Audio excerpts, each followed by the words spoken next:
ka matulog, gawin nyo muna ito upang sa ganon habang ikaw ay nagpapahinga ay hindi ka madapuan ng mga negative energy.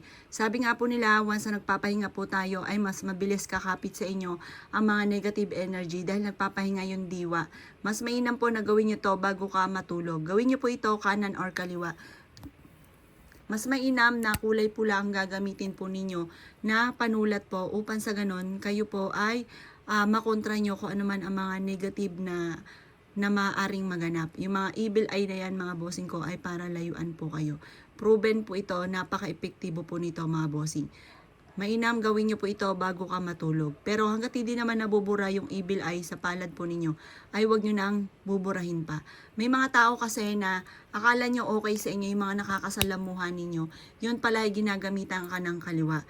Mainam po mga bossing ko ay magawa nyo po ito para magkaroon ka ng mabisang proteksyon.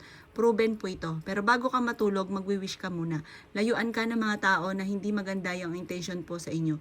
Makamit nyo kung ano man ang inyong mga ninanais. At ang mga tao na may mga evil's eye sa inyo ay layuan na po kayo.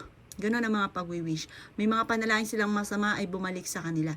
Ganon ang mga pagwi-wish na walang gamit ng sana, direct to the point. Sabihin niyo po ito yung mabisang proteksyon para sa akin at hindi ako tatalaban ng kahit anuman mga negative energy.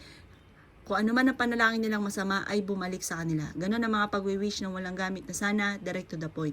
Kayo mismo ay maa-amaze sa dami ng mga blessing na darating po sa inyo. Kayo mismo ay idadalhin po nito na magkaroon kayo ng proteksyon at hindi ka mapapahamak. May mga tao na nanalangin na masama sa inyo ay hindi tatalab.